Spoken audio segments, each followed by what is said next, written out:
I did my senior research project on how theater impacts people with disabilities. So how did I come to choosing this topic? I've been involved in theater my entire life. Both my grandparents always took me to see plays and musicals. My dad's grandparents sang to me and used to play instruments, and ever since then I knew that theater was where I belonged, it's where I needed to be. And I've been in musicals ever since I was a little kid, and in 8th grade I wanted to try something just a little different.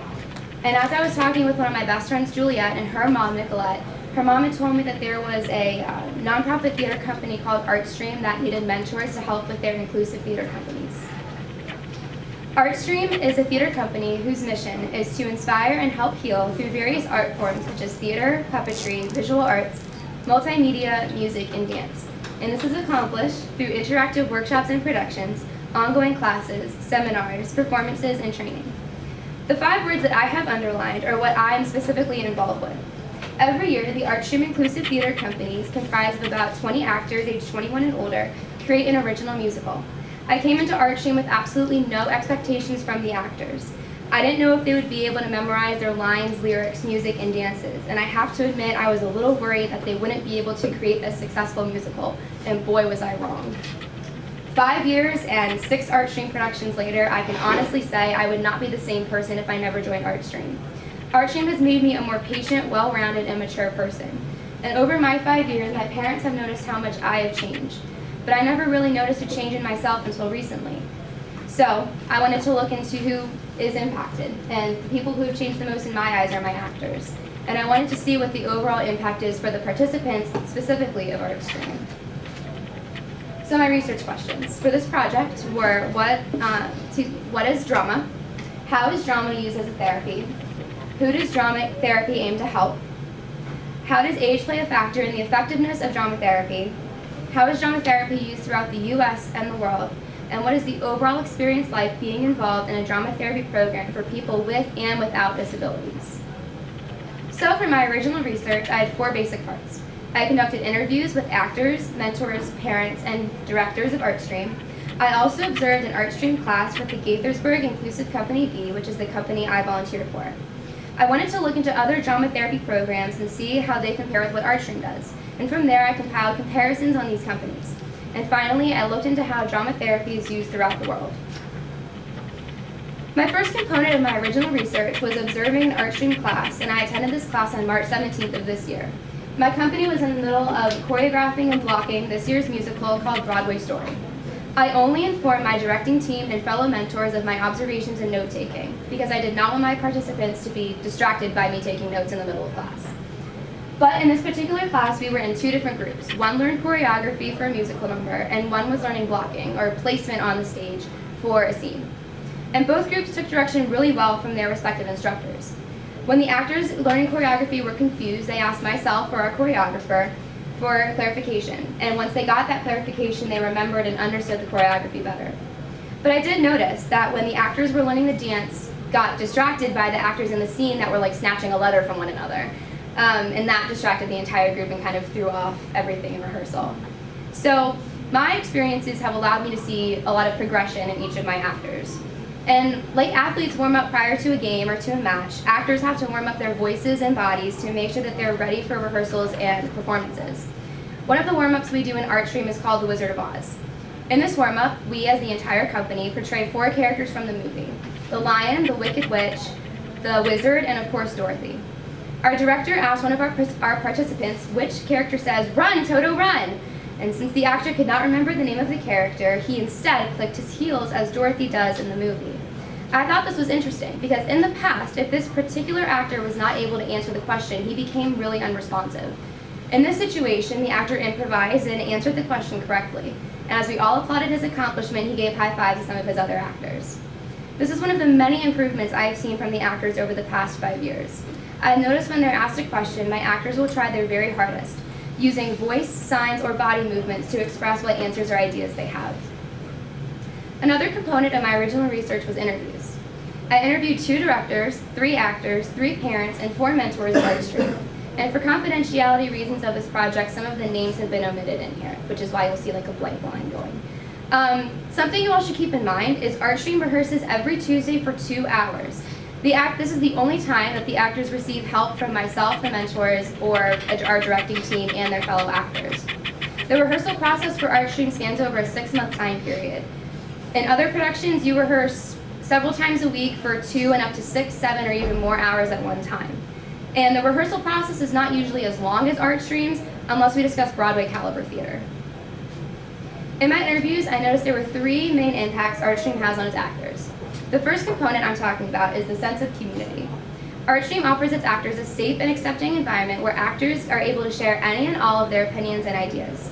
But more importantly, the actors are very close friends who go to events, dances, and even on cruises together. And that being said, as Rachel shares in my first quote, the actors become very close, social, and outgoing as they continue with ArtStream. The participants become very close friends and even roommates with some of their actors. The groups are very close during the ArtStream process, which is very special. In most productions, the cast will do one show together, and that is the only time the cast has to perform together. Unlike in ArtStream, the actors typically stay in the same company with the same mentors and directors. The mentors and directors do change as mentors, like myself, graduate or directors move to other locations. But for the most part, there's a lot of continuity with the actors and the leadership. And the sense of community continues into my next quote from Nicolette. She shared how ArtStream gives the actors guidance in other social situations, like at work or religious groups.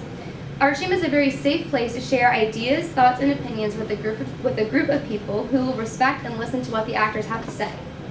People are able to learn how to converse in small groups, overcome obstacles, and most importantly, work together to accomplish a common goal.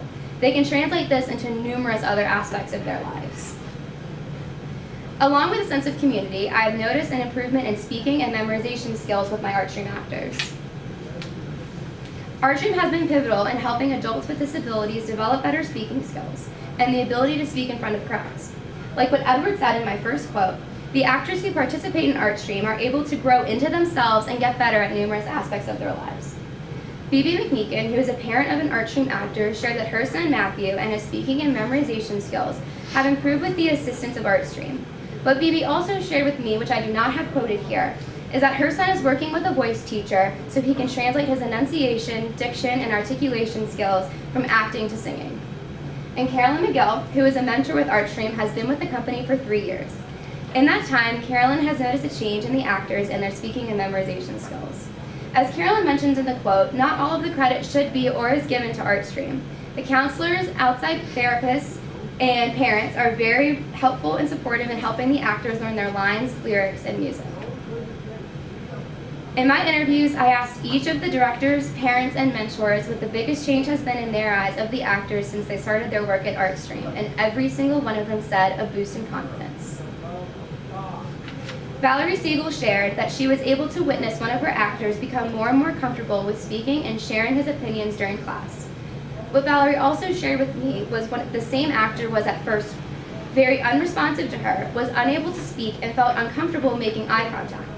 But after knowing this actor for a few weeks, she noticed a quick change in how responsive and confident he was in simply engaging in conversation with her and other actors in their group.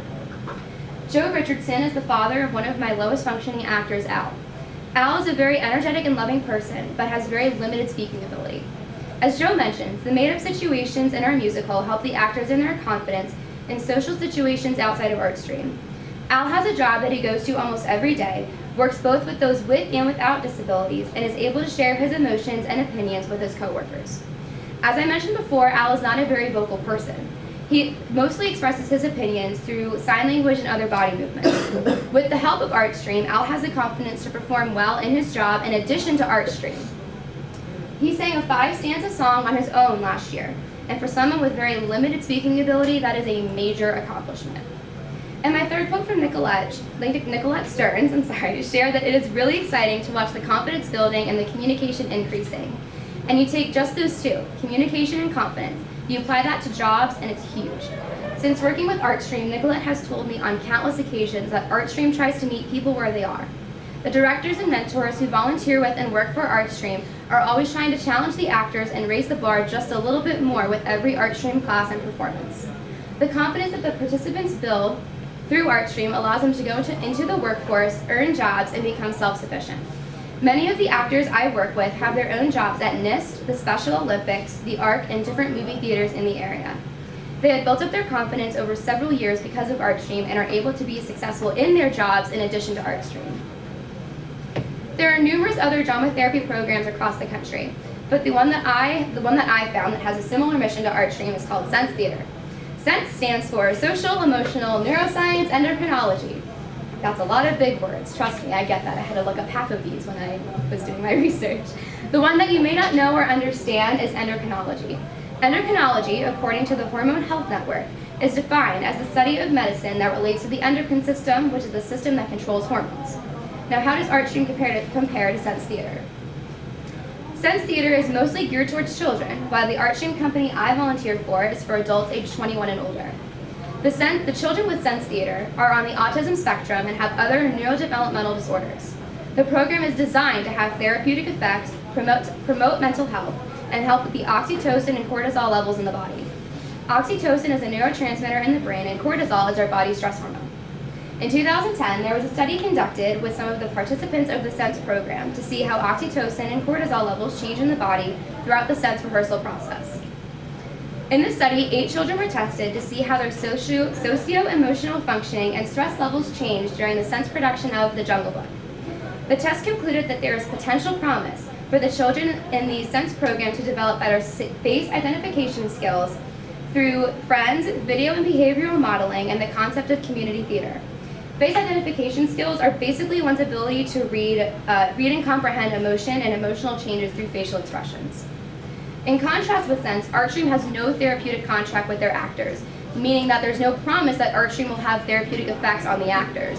With time, ArtStream has given the actors mental, physical, social, and emotional benefits. And ArtStream has never conducted a test on its actors like the Sense program has done. The final difference with ArtStream and Sense is each year ArtStream companies create an original musical derived solely on the ideas of the actors, mentors, and directing team. The lyrics, music, characters, and script are all created by the actors, which makes ArtStream very unique. There is no other company doing anything like this. The Sense program uses an already produced musical like The Jungle Book and performs that show with the children actors of Sense. Sense Theater is one of the many drama therapy programs I researched for this project. Drama therapy is a relatively new therapy that's still in its infancy. And drama therapy is currently being used and tested in Africa in order to help people solve cultural indifferences. Specifically in South Africa, drama therapists are combining indigenous rituals to help make drama therapy more culturally relevant in that society. Drama therapy does not necessarily need to be geared towards those with a disability. In South Africa, drama therapist Sinethemba Makayana is currently using drama therapy with vulnerable youth in the community to help build leadership skills. In 2011, drama therapists Mecca Burns, Brad Stoller, and Fred Landers traveled to Kenya and Uganda and used drama therapy to help former children soldiers, women, and children. This group of drama therapists assisted former children soldiers who 20 years after serving in the Kenyan and Ugandan armies are still recovering from the emotional scars left after serving. Drama therapy was being used to help these individuals find creative outlets to express themselves, as the other 2 categories will be used from. In this part of Africa, women's reproductive health is very, very low. Women are often circumcised, which also leaves emotional scars for them, just like the children soldiers. By working with these drama therapists, the women who experience this are also able to find creative outlets to express themselves in a safe and happy learning environment. Finally, Burns, Stoller, and Landers worked with Amani's People Theater in Africa to help orphan children. The drama therapy, just like with the women and the former children soldiers, allows the children to express themselves but also to help them think creatively. Drama therapy is a very widely used therapy to assist people of all ages, ethnic backgrounds, and genders, not just those with a mental or physical disability. So about 3 weeks ago, John Newman, who's one of the marketing directors at ArtStream, asked me if I would mind being interviewed by someone in the Gazette. And of course I agreed to be interviewed. And the reporter came to our ArtStream class 3 weeks ago and interviewed me as well as one of my interviewees for this project, Nicolette Stearns, and one of my actors. The article was published in the Gazette last Wednesday. You all probably saw it at my fair, and I was not the one who was sentenced to 150 years in prison, which my picture was so lovely. My picture was so lovely next to that, this picture right here. And it was actually posted in the Washington Post yesterday in the local living section. So if you look in your Washington Post from yesterday and go to the middle fold, you will see this lovely picture there as well. So you can read the article there if you want to. So what do I plan to do with my research? Well, as you can see, I'm going to Indiana University of Pennsylvania in the fall to study musical theater and speech pathology. After college, I'd like to open up my own speech pathology practice and incorporate some of the musical theater techniques of enunciation, articulation, and diction, and help children with disabilities and speech problems. They would receive speech therapy while also receiving musical theater training. That's the dream, and hopefully I can make it a reality. This is my selected bibliography for this presentation, and any questions?